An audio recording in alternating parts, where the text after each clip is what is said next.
Bienvenue Jean Silas. Merci. Alors Jean Silas, même en tant qu'auditeur fiscal, nous savons que ce n'est pas évident d'effectuer l'audit fiscal d'une entreprise parce que nous savons qu'il y a quand même des aspects assez complexes. Tout à fait. Alors une fois sur place, ma question est de savoir Oui. qu'est-ce que l'auditeur fiscal doit chercher à savoir? Très bien. Je vous remercie pour cette question qui est très complexe. Alors, il est important de savoir que pour effectuer l'audit fiscal d'une entreprise, il faudrait se rassurer que les personnes en charge de la fiscalité de cette dernière, c'est-à-dire de la structure, maîtrisent les règles fiscales. Si les personnes en charge de la fiscalité de l'entreprise maîtrisent les principes fiscaux, et bien là déjà, vous aurez une facilité pour le reste.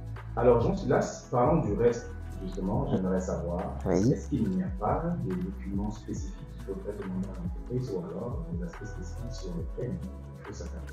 Tout à fait. Alors, pour mieux aussi effectuer l'audit, il faudrait que l'entreprise mette à votre disposition des documents nécessaires qui faciliteront le traitement de leur dossier.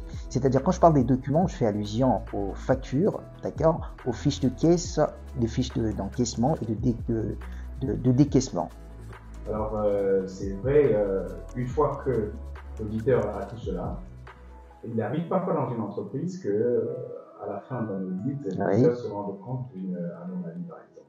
Alors, la question est de oui. savoir, est-ce qu'il peut prendre une décision là tout de suite, donner une instruction que l'entreprise est obligée de mettre en pratique dès son constat? D'accord. Alors, il est important de revenir sur la notion d'auditeur. D'accord. Il est important de savoir que l'auditeur n'est qu'un prestataire. L'auditeur n'est pas un dirigeant de l'entreprise. Il n'est pas le décisionnaire de l'entreprise. L'auditeur soumet les propositions. Il recommande à l'entreprise de faire ce qui est normal, qui faciliterait le bon fonctionnement de l'entreprise ou qui éviterait des redressements fiscaux.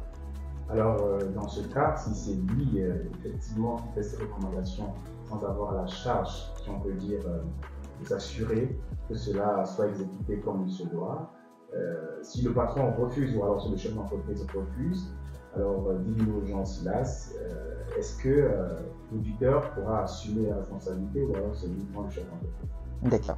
Avant de reprendre à cette question, j'aimerais préciser que l'auditeur n'oblige pas au chef d'entreprise de suivre ou d'appliquer sa recommandation. Il serait là. Le chef d'entreprise, il reçoit la recommandation de l'auditeur, il va l'analyser et s'il pense qu'il peut l'adapter par rapport à sa structure, ben, il a cette liberté-là de prendre une décision.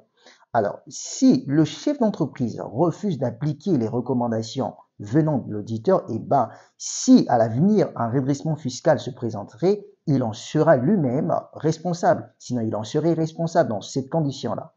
Merci Jean Silas et à bientôt pour d'autres questions. Merci à vous.